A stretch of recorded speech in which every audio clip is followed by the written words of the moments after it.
Hello everyone, welcome to the coding blackboard. আজকের ভিডিওতে আমরা দেখব হচ্ছে একটি অ্যালগোরিদমের বেস্ট কেস, ওর্স্ট কেস অথবা অ্যাভারেজ কেস কি। সো এই সিনারিওগুলো আমরা বেসিক্যালি দেখব হচ্ছে লিনিয়ার সার্চ অ্যালগোরিদমের উপর ভিত্তি করে। সো সেজন্য আমরা প্রথমে একটু জেনে নিই যে লিনিয়ার সার্চ অ্যালগোরিদম বা লিনিয়ার সার্চটা অ্যাকচুয়ালি কী। ধরো হচ্ছে একটি এরে দেয়া আছে এবং এই এরেতে আমি সার্চ করতে চাই হচ্ছে, ধরো এই এরেতে আমি সার্চ করতে চাই যে এই এরেতে যে এই নাম্বারটা যে 9, এই নাম্বারটা কি আছে কিনা। না, যদি থাকে তাহলে সার্চ করে যে ইন্ডেক্সে আছে ওই ইন্ডেক্সটাকে রিটার্ন করে দিবে। এইটা এইভাবে হবে যে মানে এর প্রতিটা এর শুরু থেকে প্রতিটা ইন্ডেক্স সে চেক করবে এবং যে ইন্ডেক্সে এই 9 ভ্যালুটা পাবে সেই ইন্ডেক্সেরটাকেই কিন্তু রিটার্ন করে দিবে। যেমন হচ্ছে এইভাবে শুরু থেকে স্টার্ট করবে, যে এইখানে চেক করবে, যদি 9 পায় তাহলে রিটার্ন করলো, হলো না সো এইটাতে যাবে, তারপর হচ্ছে এইটাতে, তারপর হচ্ছে এইটাতে, তারপর হচ্ছে এইটাতে, তারপর হচ্ছে এইটাতে, এইটাতে, দেন হচ্ছে এইটাতে। সো দেখো এইখানে গিয়ে কিন্তু তার কাঙ্ক্ষিত এলিমেন্টটা পেয়ে গেছে এবং সে কিন্তু তখন এইখান থেকে এই যে যত নম্বর এর যত নাম্বার ইন্ডেক্সে সে ওই ভ্যালুটা পাবে সেই ইন্ডেক্সটাকে কিন্তু রিটার্ন করে দেবে। সো বেসিক্যালি এইটাই হচ্ছে লিনিয়ার সার্চ অ্যালগোরিদম। সো এখন এইটার উপর ভিত্তি করে আমরা দেখব যে এই লিনিয়ার সার্চ অ্যালগোরিদমের বেস্ট কেস, ওর্স্ট কেস বা অ্যাভারেজ কেস কোন হইতে পারে। সো লিনিয়ার সার্চের ক্ষেত্রে বেস্ট কেস তখনই হবে যখন ধরো আমি একটি এলিমেন্ট হচ্ছে 8, এই এলিমেন্টটি যখনই আমি ওই এর প্রথম ইন্ডেক্সে পেয়ে যাব এবং আমাকে পুরো এরিয়াটা কিন্তু ট্রাভার্স করা লাগবে না, এইটাই হবে আমার বেস্ট কেস। কেননা আমি যদি প্রথম ইন্ডেক্সেই পেয়ে যাই তখন কি হবে, তখন আমার টাইমটা কিন্তু একেবারে কম লাগবে, শুধুমাত্র একটা কনস্ট্যান্ট টাইম লাগবে, শুধুমাত্র আমরা একটা এলিমেন্ট চেক করে আমরা জাস্ট আমার ভ্যালুটাকে রিটার্ন করে দিতেছি। যেমন হচ্ছে যদি আমি কি 8 যদি পাই এবং আমি যদি এই দেখো প্রথম ইন্ডেক্সে আমি কিন্তু 8 পেয়ে যাব এবং আমি এই ইন্ডেক্সটাকে রিটার্ন করে দেব। সো এইটা হবে হচ্ছে আমার বেস্ট কেস।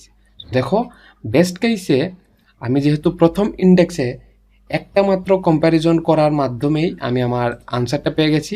সো এইখানে অ্যাকচুয়ালি আমার টাইমটা লাগতেছে হচ্ছে 1 ইউনিট, যেহেতু আমি শুধুমাত্র একটা ঘড়ি ট্রাভার্স করেছি এবং আমি কাঙ্ক্ষিত এলিমেন্টটাও পেয়ে গেছি, তো আমার টাইম লাগবে হচ্ছে এখানে 1। এখন হচ্ছে ওর্স্ট কেস কি হতে পারে। ওর্স্ট কেস হইল যে আমাকে অন্য একটি কি দেওয়া হলো, যেটা হচ্ছে ধরো হচ্ছে 10 এবং এই কিটা আমি হচ্ছে এই এর হয় একদম লাস্ট এলিমেন্ট একদম লাস্ট ইন্ডেক্সে পাবো, অথবা আমি ওই এরেতে ওই এই যে নাম্বারটা পাবোই না। এই দুইটা সিনারিওর ক্ষেত্রে কিন্তু ওর্স্ট কেস হয়। যেমন হচ্ছে এই 10টা যদি আমি এখানে খুঁজি, আমি এইখানে কিন্তু পাবো না। তো হচ্ছে আমি এই অনেকগুলো এলিমেন্টে এই লাস্ট এলিমেন্টে যদি 10 থাকে তাহলে হইলো রিটার্ন করলো, অথবা যদি না থাকে তাহলে কিন্তু রিটার্ন করবে না। কিন্তু দেখো তোমাকে এই ক্ষেত্রে পুরো এরেটাকে একদম শেষ পর্যন্ত কিন্তু ট্রাভার্স করা লাগবে। সো যেহেতু এখানে পুরো এরেটাকে ট্রাভার্স করা লাগবে এবং এরের সাইজ যেহেতু ফিক্সড না, যে কোনো এরের সাইজ কিন্তু যে কোনো রকম হতে পারে, যেমন কোনোটার সাইজ 5, কোনোটা 100, কোনোটা হচ্ছে 1000, এরকম হতে পারে, কিন্তু সাইজ ভেরি করতে পারে। তো সেজন্য এইটার টাইম কিন্তু আমরা মানে ধরে নেব হচ্ছে n, হচ্ছে এইটা এরের সাইজ আমরা যা ইনপুট দিব ওইটার উপর ভিত্তি করে সে ওই টাইমটা নিবে, সেজন্য এইটার টাইম আমরা ধরলাম আপাতত n। সো আমাদের বেস্ট কেস এবং ওর্স্ট কেসটা গেল। এখন হচ্ছে অ্যাভারেজ কেসে কি হইতে পারে। সো বেসিক্যালি অ্যাভারেজ কেসে হচ্ছে এইটা বেসিক্যালি ইউজ করা হয় না ওই রকম, কেননা সব প্রোগ্রাম বা সব অ্যালগোরিদমের জন্য অ্যাভারেজ কেসটা ফাইন্ড আউট করা পসিবল হয় না, এবং আমরা খুবই রেয়ারলি এই অ্যাভারেজ কেসটা ফাইন্ড আউট করে থাকি।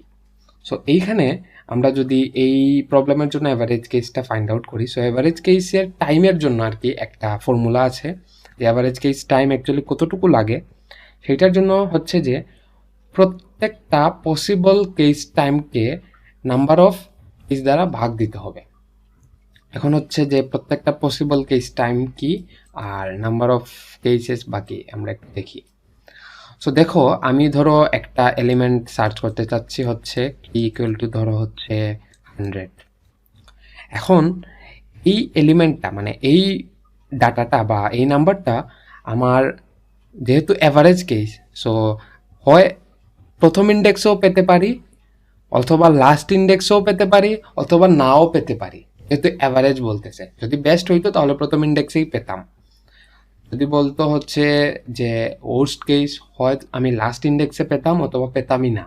কিন্তু বলছে অ্যাভারেজ কেস, সো বেস্ট কেসও হতে পারে, ওর্স্ট কেসও হতে পারে, অথবা এর মাঝামাঝি কোনো একটা মানে হইতে পারে আর কি, মানে যে কোনো কিছু হইতে পারে।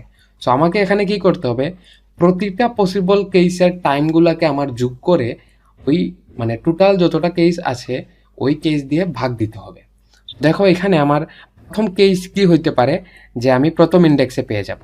সো ওই কেসের টাইম ধরলাম হচ্ছে আমি 1, যেহেতু আমি প্রথম ইন্ডেক্সে পাচ্ছি। পরের কেস হবে হচ্ছে এই যে 2, মানে সেকেন্ড ইন্ডেক্সে আর কি আমি পাবো, মানে এই ইন্ডেক্সে। সো এইটার জন্য ধরলাম আমি যে 1 মানে 2, এইটার টাইম হচ্ছে 2, মানে হচ্ছে ইন্ডেক্স 1-এ যদি পাই তাহলে হচ্ছে কেস 2 এবং তার টাইমও লাগবে হচ্ছে 2। এখানে মানে এইটা মানে 4 হবে আর কি কেস 2, আর কেস 3 হবে হচ্ছে এই যে 2টা। সো এখানে এই যে তীর চিহ্ন এটা আর কি ভুল দেয় আর কি। সো এখন যে এর জন্য মানে এই ইন্ডেক্সে যদি পাই তাহলে কি হবে, আমার টাইম লাগবে হচ্ছে 3 ইউনিট। সো এইভাবে দেখো আমি কিন্তু এইভাবে সবগুলো থেকে একদম শেষ পর্যন্ত, এবং শেষ পর্যন্ত শেষের কেসটা কি হবে ইসিএন। তো এইভাবে আমি কিন্তু এন পর্যন্ত প্রতিটা কেসের টাইমটাকে আমাকে অ্যাড করে দিতে হবে, মানে যোগ করতে হবে। এখন আমাকে ভাগ দিতে হবে যে টোটাল কয়টা কেস আছে। সো দেখো এখানে টোটাল কিন্তু এনটা কেস আছে, সো আমি এন দিয়ে ভাগ দিয়ে দেবো। এখন হচ্ছে যে আমি এটাকে ক্যালকুলেশন কিভাবে করব। সো দেখো এখানে কি হচ্ছে যে 1 থেকে n পর্যন্ত সংখ্যার যোগফল হচ্ছে। সো আমরা কিন্তু 1 থেকে n পর্যন্ত সংখ্যার যোগফলের একটা ফর্মুলা আছে, ওইটা হচ্ছে যে n into n plus 1 divided by 2। ধরো হচ্ছে তোমাকে যদি বলা হয় যে 1 থেকে 50 পর্যন্ত নাম্বার এর মানে যোগফল তুমি বলো, তখন তোমাকে মানে ম্যানুয়ালি না করে তুমি এইভাবে n into n plus 1 divided by 2 এই ফর্মুলা দ্বারা কিন্তু তুমি করে ফেলতে পারো। সেখানে n এর ভ্যালু হবে হচ্ছে যে 50, সো 50 ইন্টু 51 ডিভাইডেড বাই 2, যেটা আনসার আসবে ওইটাই হচ্ছে 1 থেকে 100 মানে 50 পর্যন্ত সংখ্যার যোগফল। সো আমি এখানে ওই ফর্মুলাটা লিখে ফেলবো যে 1 থেকে n পর্যন্ত সংখ্যার যোগফলের ফর্মুলাটা। সো এইটা ফর্মুলা হচ্ছে n into n plus 1 divided by হচ্ছে 2, আর নিচে হচ্ছে n। সো এখন আমাকে মানে আমি যদি ক্যালকুলেশন করি তখন আমার আনসারটা চলে আসবে হচ্ছে n plus 1 divided by n plus 1 divided by হচ্ছে 2। সো এইটা হচ্ছে আমার এভারেজ কেসের ক্ষেত্রে টাইমটা আর কি।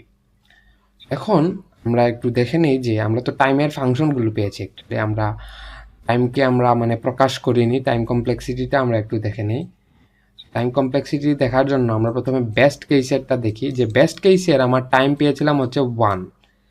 সো এটা হচ্ছে একটা কনস্ট্যান্ট টাইম। সো কনস্ট্যান্ট টাইমকে আমরা বেসিক্যালি প্রকাশ করতে পারি হচ্ছে পিক অফ 1 দ্বারাও আমি এটাকে প্রকাশ করতে পারবো, অথবা ওমেগা অফ 1 দিয়েও কিন্তু আমি প্রকাশ করতে পারবো, অথবা থিটা অফ 1 দিয়েও কিন্তু আমি প্রকাশ করতে পারবো। মানে আমি চাইলে যে কোনো একটা দিয়ে প্রকাশ করতে পারবো সব। কিন্তু সবচেয়ে বেশি আর কি ইউজ হয়ে থাকে এটা আর কি, মানে বিগ ও নোটেশন টাইম কমপ্লেক্সিটির ক্ষেত্রে ইউজ হয়ে থাকে। এখন হচ্ছে ওর্স্ট কেস সিনারিওর ক্ষেত্রে দেখি। ওর্স্ট কেস সিনারিওতে আমার টাইম এসেছে হচ্ছে n। সো ওর্স্ট কেসের ক্ষেত্রেও আমি ও অফ n দ্বারাই এইটাকে প্রকাশ করতে পারবো, ওমেগা অফ n দ্বারাও পারবো, আর হচ্ছে থেটা অফ n দ্বারাও কিন্তু আমি পারবো, মানে তিনটা দিয়েই কিন্তু পারবো। তো এইখানে একটা মিস ইনফরমেশন আছে যে অনেকে মনে করে যে বেস্ট কেসের জন্য আমরা বেসিক্যালি ইউজ করে থাকি হচ্ছে এই যে ওমেগা অফ মানে ওমেগা নোটেশন, আর ওর্স্ট কেসের জন্য আমরা ইউজ করি হচ্ছে এই যে বিগ ও নোটেশন। কিন্তু এইটা পুরোপুরি আর কি ভিত্তিহীন, মানে এই ধরনের মানে কোনো কেসের জন্য কোনো ফিক্সড নোটেশন নাই যে এই কেসের জন্য আমার এই নোটেশনটা ইউজ করা লাগবে। আমি যে কোনো কেসের ক্ষেত্রে যে কোনো নোটেশন দিয়ে কিন্তু আমি প্রকাশ করতে পারবো, তবে বেশি ইউজ করা হয় হচ্ছে এইটা আর কি।